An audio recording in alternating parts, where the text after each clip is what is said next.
Bonjour, c'est Gilles sur boursicoté.com. Voici l'analyse technique Forex et matières premières pour cette journée du mardi 26 mai 2015. Sur la paire de devises euro-dollar, nous avons une belle matérialisation technique d'un retournement.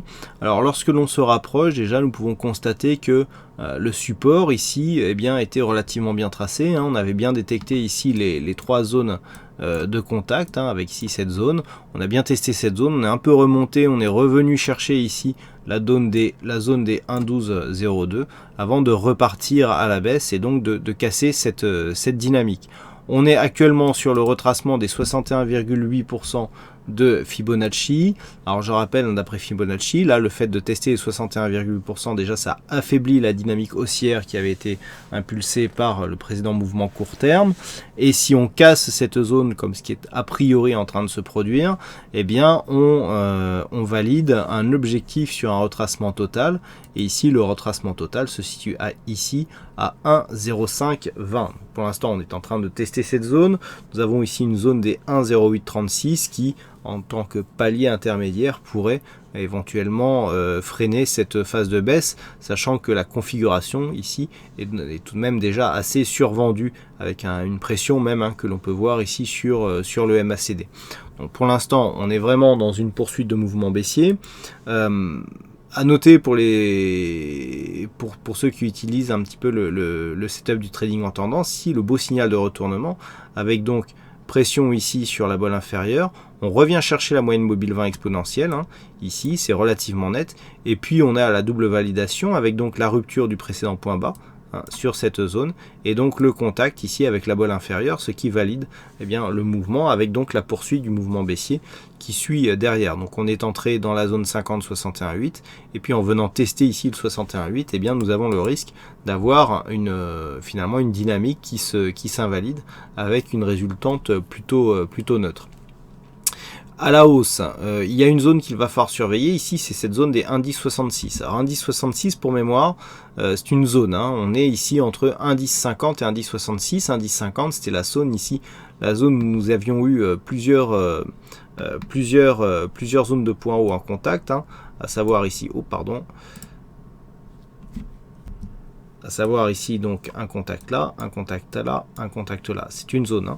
Et puis ensuite on avait cassé, on retrouve donc un contact, deux contacts, trois contacts, double contact ici sur cette intersection, et puis une rupture nette.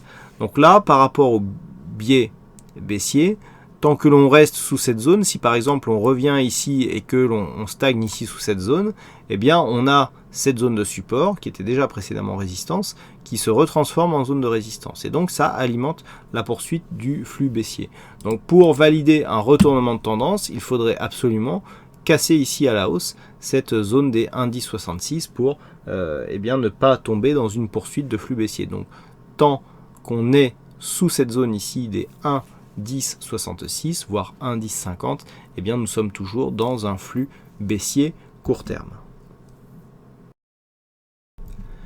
Sur la paire de devises dollarienne, nous assistons ici à une rupture de cette zone de range. Donc zone de range que je vous commande depuis maintenant quelques semaines. On avait défini ici la résistance des 121,70 sur le contact qui avait eu lieu juste après cette forte phase de hausse. Et depuis, on oscille d'une manière horizontale depuis le mois de décembre. Donc décembre, janvier, février, mars, avril, mai, on sort. Donc entre 5 et 6 mois d'oscillation horizontale, et on va bien voir que la rupture à laquelle nous sommes en train d'assister est vraiment, du point de vue de l'analyse technique, très très propre.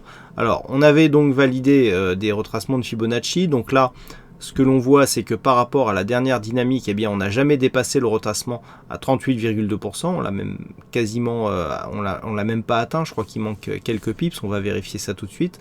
Donc je vous propose de supprimer le Fibonacci pour voir un petit peu les dynamiques en cours. Ce que nous avons par contre, c'est que suite à cette oscillation, on repart dans le sens de la tendance. Et puis ce support ici, alors qu'il faudrait presque repositionner, tant d'un point de vue moyen terme, en tout cas d'un point de vue de l'horizon de temps ici que nous avons, pourrait coïncider. On s'approche donc de cette zone de support et on valide une poursuite du mouvement haussier. Donc dans cette configuration, ce que l'on fait, c'est que l'on trace l'extension de Fibonacci, donc l'extension de Fibonacci sur la phase de consolidation, donc la phase de consolidation la plus grande, elle est ici, et lorsqu'on baisse un peu le graphe, voilà l'objectif que nous avons, donc 125,47, suite à la rupture ici de cette zone des 121,70. Alors on avait une double zone, on avait une zone 121,70, 122, ce que nous pouvons voir ici, c'est que la zone des 122 a aussi été cassée. Alors, par contre, techniquement, vous pouvez le constater, c'est très propre. On a ici une phase de hausse, ça je vous l'avais déjà commenté. On revient sur la moyenne mobile 20 exponentielle ici après une forte pression sur la bolle supérieure. Donc ça, c'est un signal d'achat. Et on confirme avec dépassement du plus haut et contact avec la bolle supérieure. Et ensuite, on continue. Donc là, on a vraiment un pré-signal qui précède la cassure, qui était relativement propre. D'ailleurs, il me semble dans mes dernières analyses que je vous avais indiqué une probabilité en tout cas de cassure de cette zone de résistance. Et là, lorsque l'on a un premier test et une cassure, eh bien en général c'est net et on part tout de suite, je le dis souvent, une résistance qui a eu de nombreux points de contact, eh bien lorsqu'elle est cassée, elle libère une belle dynamique. Et c'est ce que nous avons ici, donc cette zone ici qui casse les 122, voire même les 123 dollars l'once. Donc on est parti, yen pour $1, et donc on est parti ici pour une accélération du mouvement qui confirme donc la tendance moyen terme qui reste haussière, et donc la tendance court terme qui prend une nouvelle dynamique et qui est là aussi orientée à la hausse. Attention à la configuration ici en fort surachat. Le RSI, le stochastique en surachat, le MACD qui a une bonne amplitude qui est prête à se retourner. Alors, tant qu'on ne revient pas ici sous la zone des 121,70, on conserve la dynamique haussière. Par contre, une rupture ici de cette zone commencerait à donner des signaux d'affaiblissement. Et enfin, on termine par le gold. Alors, il y a peu, je vous indiquais que si nous cassions ici cette zone 50,61,8, l'objectif direct, c'était 1187 $ l'once. C'est exactement ce que l'on a fait. Et vu que nous avons cassé le retracement des 61,8%, eh bien le prochain objectif en cas de rupture, c'est 1179, puisque c'est la zone de point bas qu'occupait le gold juste avant ici cette dynamique. Donc on est bien ici passé dans un flux court terme qui est baissier. C'est relativement visible sur la phase directe. On a ici la belle attaque ici de la bolle inférieure. On revient, alors proche, puisqu'il n'y a pas eu contact de la moyenne mobile 20 exponentielle. Dans un premier temps, on ne confirme pas. On a un nouveau contact ici. Et puis ensuite, autre contact. Alors ce contact ici est très propre. On est vraiment ici sur une zone de point haut et ensuite, paf, on confirme. Donc là, en cassant le 61,8, eh bien, on valide le fait que le retracement devrait être total. En attendant, donc, on a ici une zone majeure sur laquelle le gold s'appuie actuellement, dans un contexte où nous avons quand même une survente assez marquée. Au moins sur le RSI, le stochastique est aussi en zone de survente, même si pour l'instant le MACD n'a pas une grosse amplitude baissière.